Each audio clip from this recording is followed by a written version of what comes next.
Going to be story time. We are going to talk about what happened with one leftist legislator that inspired the Idaho Freedom Index. We're also going to go over 3 debate cancellations in the last week. They're all for very different reasons. We'll talk about those coming up on Steph Lucas Live.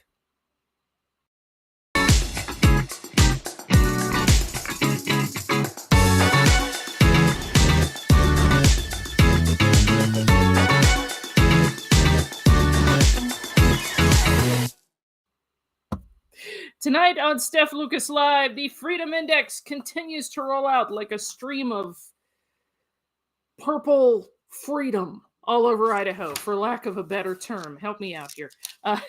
Anyway, this is a picture at Idaho Freedom Foundation, all very busy, sitting out the latest Freedom Index, which of course comes out after the latest legislative session. There's the website where you can get a copy of that, idahofreedom.org, and they'll mail you one. Speaking of that, here's a great picture. I have to show you this. This is not a CVS receipt. This is Dustin Hurst with, I believe, postage for all the Idaho Freedom Foundation Freedom Index reports that are being sent out. And on the topic of the Freedom Index, just want to talk to you briefly a little bit about how those scores are set up. This was really helpful last week. Now, as you're seeing the scores roll out on social media, it's very helpful to bear in mind that someone in the red usually supports bigger government, higher taxes, and more programs, according to Idaho Freedom Foundation metrics.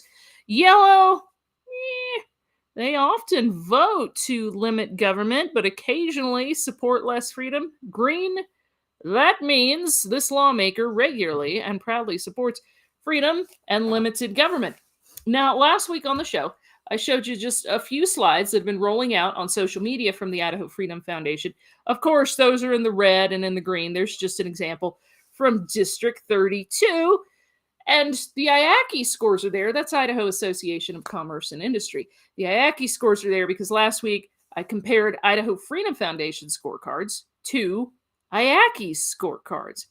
And the basic pattern is, this is the pattern I found over and over, is that legislators or senators, representatives or senators that score really high with IACI generally score very poorly with the Idaho Freedom Foundation.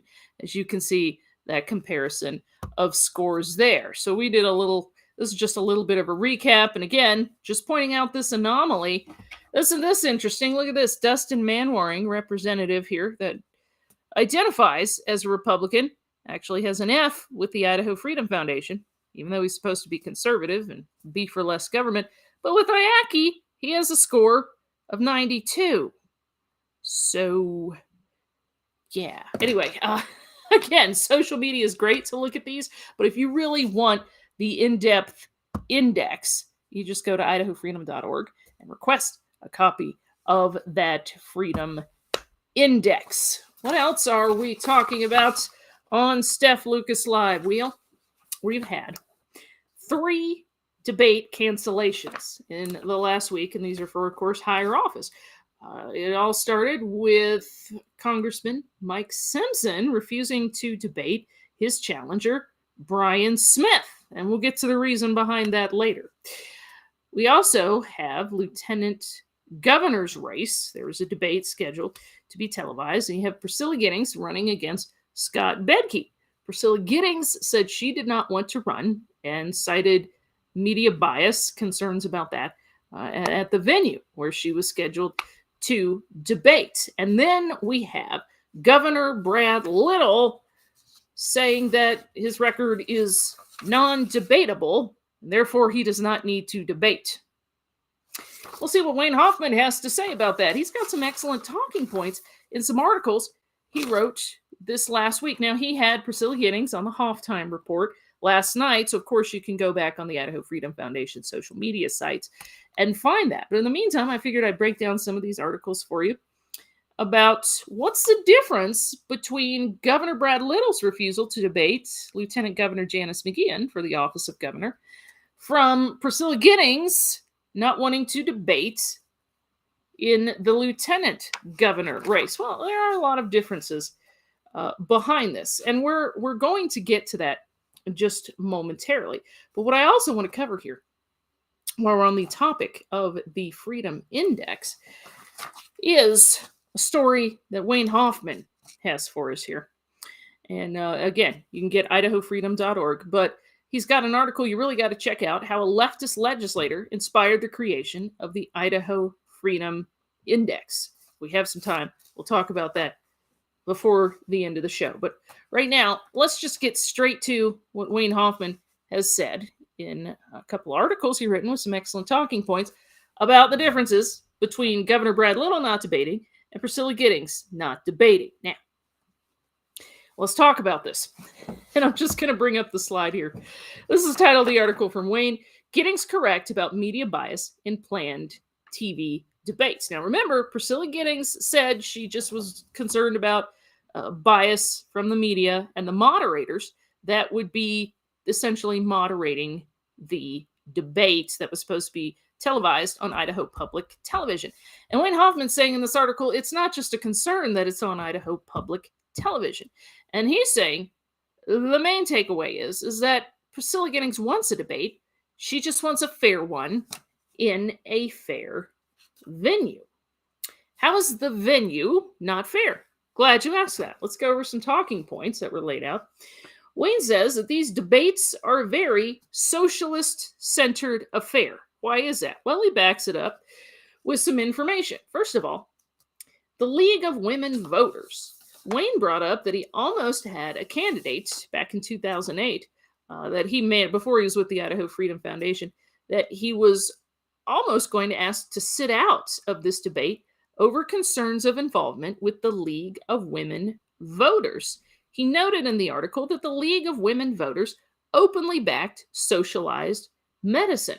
Now, the League of Women Voters, it's way past 2008, but the League of Women Voters is still a participant in these debates. And Wayne brings up in the article that now this coalition of leftists involved in these debates include philosophically partisan policy centers at Boise State University and the University of Idaho.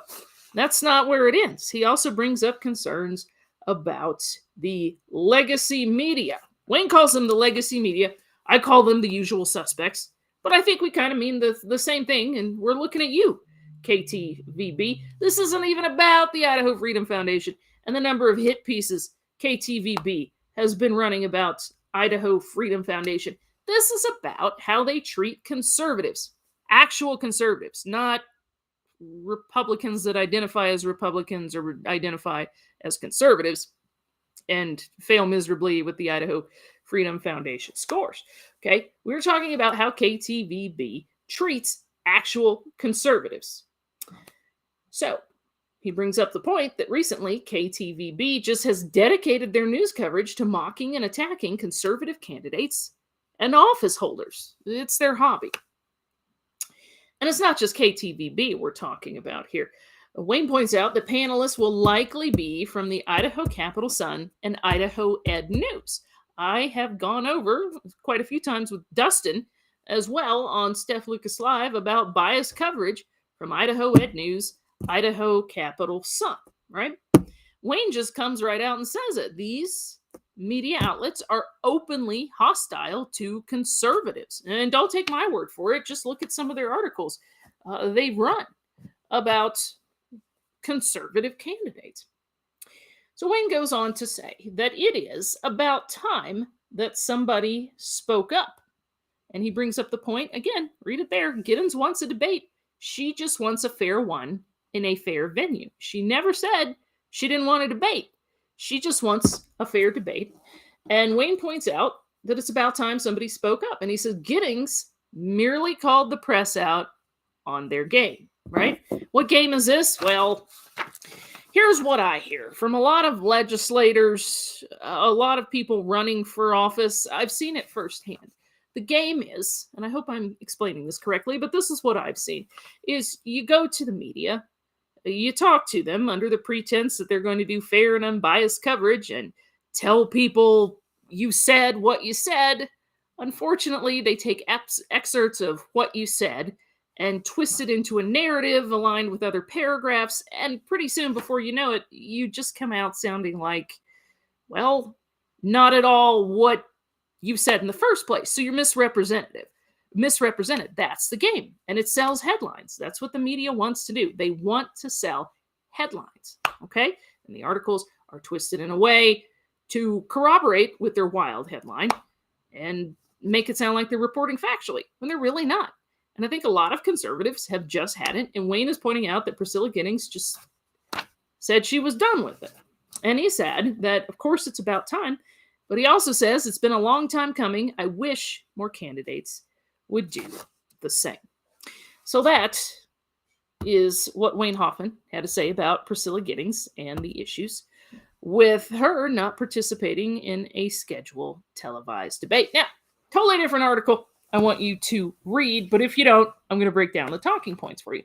So he points out the difference between Priscilla Giddings' reason for not debating, because again, she wants to debate, she just wants a fair one, completely different than Brad Little's reason for not debating. And this is good. Brad Little claims, this is, you can go look the quote up, but Brad Little is claiming that he is, and his record are not debatable, as in it speaks for itself. You can't even debate me. That's his reason for not debating Lieutenant Governor Janice McGeachin. Now, Wayne calls this straight up hubris. I like that word. I've used it a few times. But basically, it's an ego, okay? Non-debatable. Let's talk about this.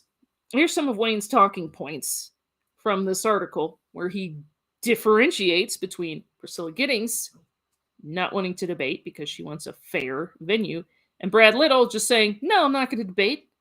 My record isn't debatable. That is, wow. Let's just back up that wow with some facts here. So let's talk about lockdowns. The governor, 2 years ago, orders the complete shutdown of the state's economy. This resulted in mass unemployment and the permanent closure of some businesses. I don't know anyone who doesn't know someone who had a business shut down permanently during these lockdowns. Everybody knows somebody that had affected everyone in the state of Idaho, right? So this results in mass unemployment, permanent closure of businesses. And he also brings up that Little's administration threatened to remove state licenses for businesses if they did not comply. And some were fined. But he's saying his record is not debatable. Let's bring up a Meridian woman arrested for taking her kids to a playground. You remember that. A family in Rathdrum. Oh, I remember this too. They were cited for holding a yard sale outside, right? An outdoor church service in Moscow led to multiple arrests. Remember that? People were having a psalm sing. They were singing outside, distanced from each other, and they were still arrested for gathering during COVID. And the governor kept mum about that. But that's not all. That's not all. Let's bring up some other points. Let's bring up the 2-year state of emergency, right? He was supposed to end it. He didn't want to end it. And legislators took action and said it's time to end it. And as soon as those legislators said it's time to end it, Brad Little somehow said, after much consideration, he decided he was going to end the state of emergency. So I thought, oh, okay. So the threat of legislative action against this state of emergency has nothing to do with your sudden decision to end the state of emergency. Okay. But he won't answer questions about that. And he's not going to answer questions about it at a debate, certainly, because he's refused to debate, because he says he's non-debatable, because his record's so good. Let's talk about education. This is a good point from Wayne. Wayne says Little's been silent about the advancement of social justice indoctrination in Idaho's public schools and college systems. Boise State University, Idaho State University, and University of Idaho ignored a law that required them to cut social justice programs by $2.5 million. You remember that? So, what we have instead is the governor rewarding schools with a 7.5% increase this year. But we keep hearing from the bureaucrats in charge that social justice indoctrination is not taking place in Idaho schools. It certainly is. People have been ringing alarm bells on this for a couple of years at least at the Idaho Freedom Foundation. And of course, we have a bombshell report from Accuracy in Media, what, a month ago? About what's happening in Idaho's schools. They've simply repackaged this as social and emotional learning and mental health. We have videos to that effect. It's interesting. I did an interview with a lady today. Her name is Sherry Few, and she's been advocating for parental choice in school for 20 years. And she flat out said, without me mentioning anything about social and emotional learning, critical race theory being repackaged as mental health, she brought it up. And she lives in South Carolina. She says it's happening there. It's happening all over the country. Like I said, we have higher ups in charge that simply refuse to believe it's happening in Idaho. And you know how we were talking about the legacy media a few minutes ago and how they were untrustworthy, and that's why Priscilla Giddings wants nothing to do with this debate? Well, the legacy media also completely refused to cover issues with social emotional learning, disguising what's actually critical race theory. Let's play a clip of that from Accuracy in Media. Went to a superintendent's meeting last week, and the district was intentional to switch out social emotional learning to behavior adaptations. Like they just changed the name? Changed the label, same stuff. And I thought, it's kind of a bummer they have to do that, but on the Yes. same hand, it's kind of brilliant. Heck yeah. Because they don't care about this, even though it's the same as this, but it's the label. So I thought it was brilliant on their part. It is brilliant. So- Why can't we just do that with stuff like critical race theory? I agree. Right. Well, yes, that's out of Caldwell's school district. And that's just one of several clips from Accuracy in Media. It's an undercover style report they did, pointing out that critical race theory is happening in Idaho schools. It's indoctrination in Idaho schools. They're just putting it into the guise of mental health, social, emotional. Worry. So it's certainly happening all over the place, but as Moon points out, Governor Brad Little has completely ignored this, and he's also rewarding schools with a 7.5% increase this year. He's also bringing up the State Board of Education. It's engaged in a hostile takeover of North Idaho College. Why? Well, he says it's because it's the one campus in the state where the conservative elected board is pushing back against campus leftism. He also brings up the $1.9 billion surplus. We pointed out at the beginning of this legislative session, you've got a $1.9 billion surplus. You don't need common core math to know that that's almost $2 billion. Okay? So we have this huge surplus. And how has it been spent? I would describe it as a little bit here, a little bit there, a little bit. I mean, he just has not made use of this. At the beginning of the session, the Idaho Freedom Foundation is thinking if you really want to make use of this surplus, give people property tax relief. Repeal the grocery tax, Brad Little. You said when you were campaigning before you were elected governor, you would like to repeal the grocery tax. That is within your power, sir, within the budget, within this $1.9 billion surplus. And yet you won't do it. So he could be asked about this. Wayne Hoffman, of course, brings up the cut on property taxes, the cut on grocery tax, but instead, the governor has opted for a little teeny tiny decrease in the state income tax and one-time tax rebate checks. Where has the rest of the money gone? Well, most of it's gone towards a spending spree that increased the state's year-over-year spending plan by 20%. But no one's talking about that. We'd really like to talk about that in a debate, but Brad Little says his record is not debatable. He just can't debate it. He's that good. Incredible. It is debatable. Record. It is. It is. we're moving back to. So Citizens did not ever say what my record is debated. She also never said voters had never seen enough of her opponent, Steph, which is essentially what Congressman Mike Simpson was for backing out everything with Senator Smith. Let's put this up here with the whole world to see if this is what he said. Republican voters don't need to see anything more from Brian Smith. It's a statement that makes sense because he did not. Yeah. So he apparently is the judge and jury on what Republican voters need to see and not see in Idaho. But Priscilla Giddings never said anything like that. And she, again, did not ever say, well, my record is not debatable. She just said, as Wayne pointed out, she does want to debate. She just wants a fair forum, fair shake, if you will. So that is the difference between what is happening with the 3 debate cancellations. And, by let's see a little bit more about the media. What I'm thinking is instead of the media, and they've been trying foul over this, they've been running articles all week. The media has been trying foul over this, but instead of doing that, maybe they would actually benefit from some self-reflection. I mean, they won't do any self-reflection.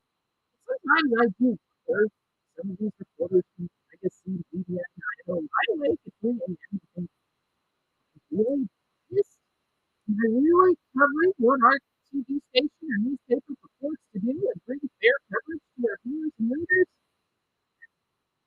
I don't think I.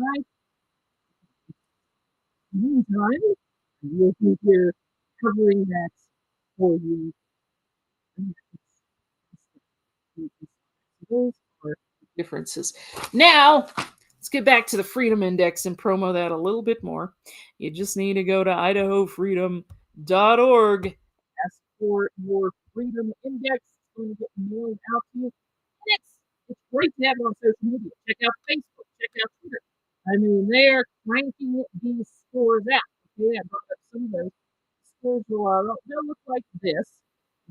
Ignore the IACA scores, or don't, because it is pretty obvious pattern that's going on there. But what you're seeing here, of course, is the red, which means, hey, this guy might identify as Republican, but he really likes the government. You'll see yellow. There's a few in yellow, which means they vote for some conservative bills, but they also vote for some big spending, big everything. Of course, you have red. You can see the Senator Mark Harris there, Representative Mark Gibbs there. Red means I like the government. He's a big thing. So that's how you take care of that. That's the stoplight, if you will, with Idaho Freedom Foundation. Now, as long as we're talking about the Idaho Freedom Foundation, I have one more article. This is something I did not know. I love the history of things. So I found this article very informative, and I want you to go read this. I'm just going to give you the synopsis. It's story time on Steph Lucas Live. Here's how a leftist legislator inspired the creation of the Idaho Freedom Index, which is being sent out by right now. I keep plugging that. I just want you to go get it. But here's the story. Wayne Hoffman is saying that way back when, before the Idaho Freedom Index, there was a question in reference to State Senator Joyce Broadsword. Idaho Freedom Foundation supporters just wanted to know, how can I tell if my legislator is conservative? So they're talking about basically reference to Joyce Broadsword, who appeared to have all the markings of a lawmaker who leans left. But there was no documentation of that. There was no real way of knowing, other than attempts to, on her part, to anecdotally sum up her voting record and do like a lot of rhinos do, essentially, right? So Wayne goes on to say that it was a supporter's question, and he decided that the Idaho Freedom Index was kind of born there, right? The index asks the same 12 questions of every voter goes through the legislature to determine if the legislation results same 12 questions. Metrics, if you will. That's how it started. And that's how it solves this mystery, right? Of the Rubik's Cube. Some of these legislators, some of these lawmakers, they're just like the Rubik's Cube that you just can't solve. It's constantly. Well, Idaho Freedom Index puts a stop to that because there's 12 questions of every bill that goes through the legislature to determine whether the legislation results in more freedom or less freedom. That's it. That's the formula. Plain and simple, like I said before, simple solution, usually the way to go. Same 12 questions of every bill. That all started with questions about then State Senator Joyce Robinson. Then the 12 metrics, 12 questions, and Idaho Freedom Index was born. To that point about the 12 questions the bills go through, Wayne is saying to be as accurate as possible and quantify the loss or gain in liberty, Idaho Freedom Foundation has a team of policy analysts. They examine every bill that goes through the legislature. And you can find this on the Idaho Freedom Foundation website. Just look the bills up, right? It'll be right there. It'll show you, plain and simple, what the analysis through the metrics show about each and every bill that heads through the legislature. Okay. And so that's where you look for it. But it all started apparently with then State Senator Joyce Broadsword. And the question, how will I really know if this senator is a conservative like they are saying? Boom. Idaho Freedom Index. Next thing you know, you got Dustin holding a huge receipt here for the postage of the Idaho Freedom Index, sending that out to everybody. If you'd like a copy of yours, there's the website. Everyone's very busy right now. You see that? They're just going out. So it's great to get these on social media. Please do. Okay, look up the websites. You can look up Idaho Freedom Foundation's website. You can look up social media pages like Facebook. You can look up Twitter, and they will have those scores. But to really have the whole book in your hand as a reference, that is invaluable, my friends. And we want to get those out to as many people as possible. So go request that. And I'm probably going to talk about it again on Friday when I'm back on Steph Lucas Live. But that's the rundown of some issues going on across Idaho and with Idaho politics. So glad you joined tonight. It's been great to, talk to you and just get that information out there. I'll be back on Friday. You have a great